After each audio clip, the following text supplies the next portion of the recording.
Number 5. So here we have an S.PSS provider is selling all-inclusive the product with its end-of-life treatment. So together with the product, this could be a product-oriented or even a use-oriented, or in this case we put the ownership over there, but it could be different even. So what is that the landfill cost, if this goes, we have an usual fridge, if this goes to landfill, the company has to pay the landfill cost. Okay, they have to deal with that. If we go to a situation in which we design an easy to recycle fridge, we can recycle this, we have the recycling cost. This is true. But we avoid the cost of landfill. Can you guess what other cost the company can save if we design an easy to recycle fridge? Of those materials, if they are recycling the material and they are using those, they don't have to buy. Transport maybe not, it's just the production of the cost of the material that they have to purchase.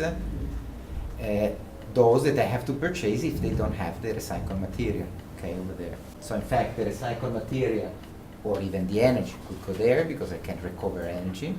Okay, so I have some pre-production distribution cost, but some pre-production of primary material and energy, as you said, those that I don't need to buy because I'm using recycled material, are not there.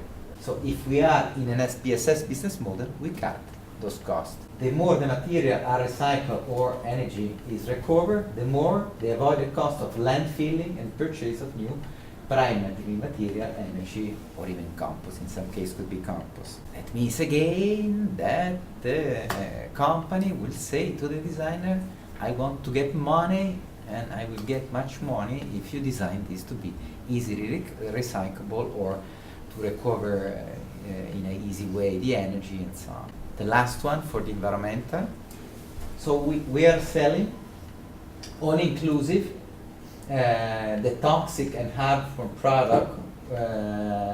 We sell the toxic with a service for managing the use and the cost for the toxicity during the use and for the end-of-life treatment. Like in the case, it was not really the case of, somehow the case of Kluber that we saw before. And this is, let's say, we are selling a usual lubricants with potential toxicities, as it happened many times, you know, with this kind of. So here, what they are paying, toxic with all-inclusive the use or the emission during the use and the end-of-life treatment. So the company is paying the treatment of toxic emission in use, because this is what they deal with the company, and they are paying the treatment of the toxicity of the emission at the of the lubricants, or sorry, of whatever it is, yes, lubricants at the end of the line.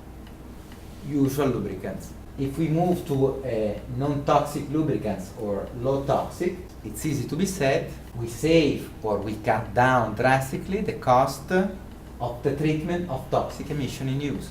It's like, I'm telling you, I'm coming there, whatever it is happening, I'm dealing with the toxicity during the use. I take care about this, it's not your own cost. And if they are saying, I will take care about and I will pay, what about the emission of this toxicity?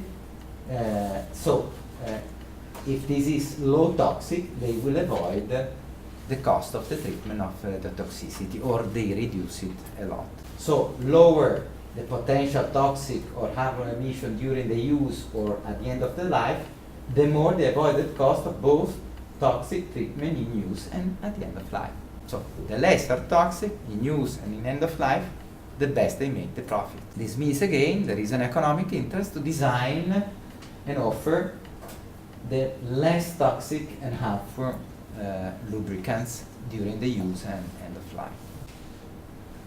So basically what we understood and we said even before, but the environmental, the economic benefit leads to design product with all the strategy that we saw before.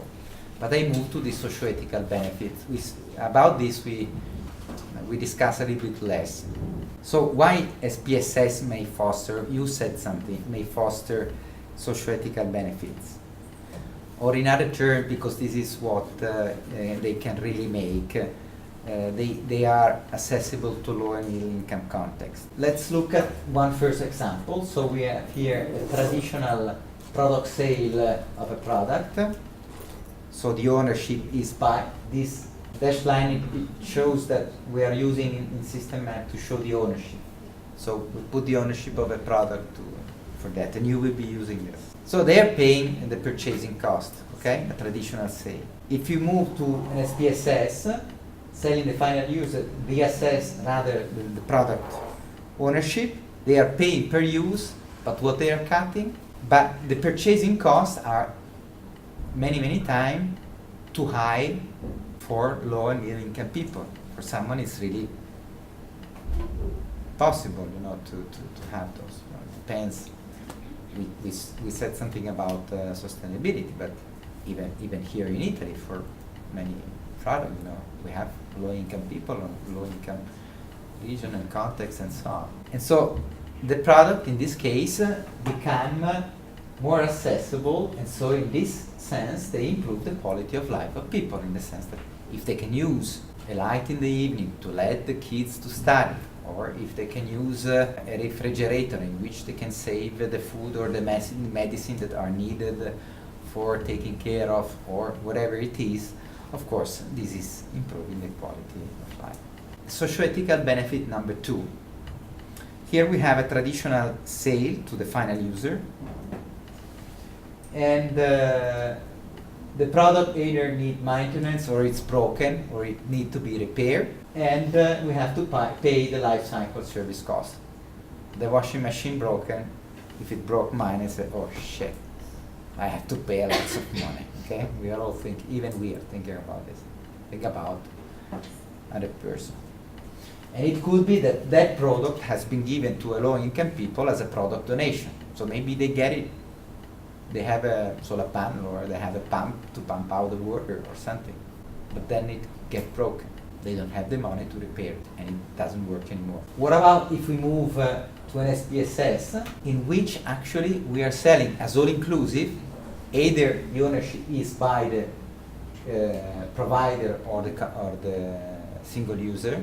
If that is all-inclusive, they pay per unit of satisfaction. So to have the mobile phone for a given period of time, or the time that they are using it.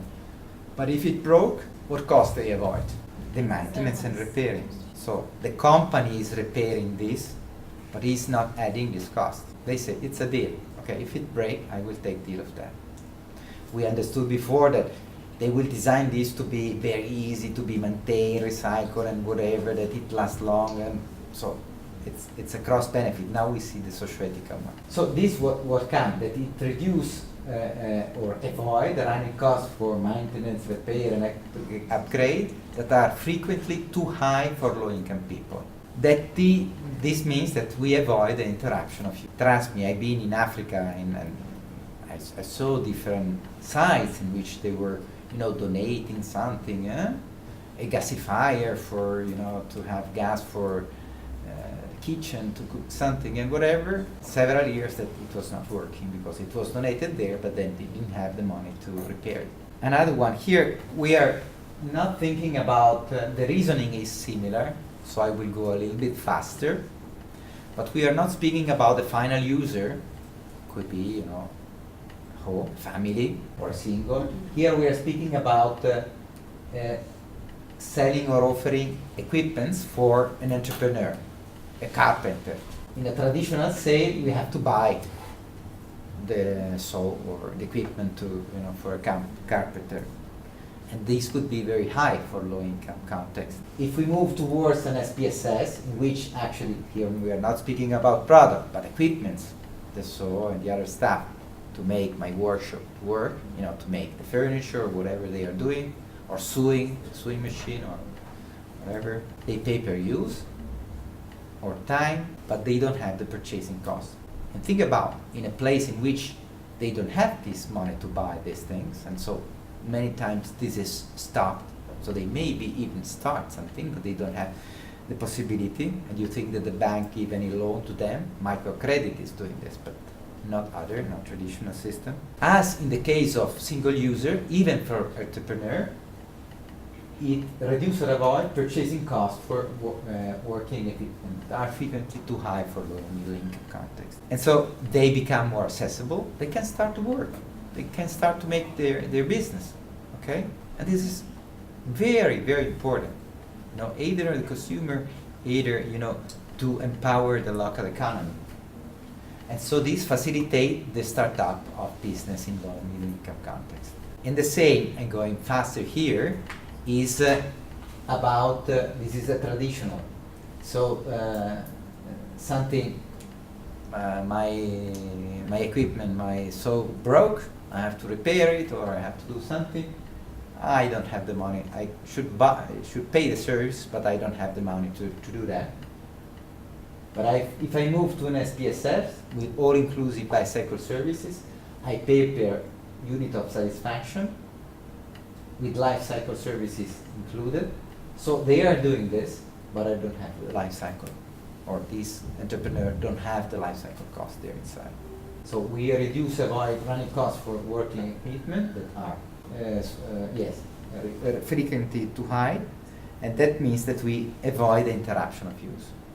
We can get at the beginning, and when we get, we don't take the risk of not being able to go on with our business if something happens, because it breaks or because it needs to be upgraded or something like that.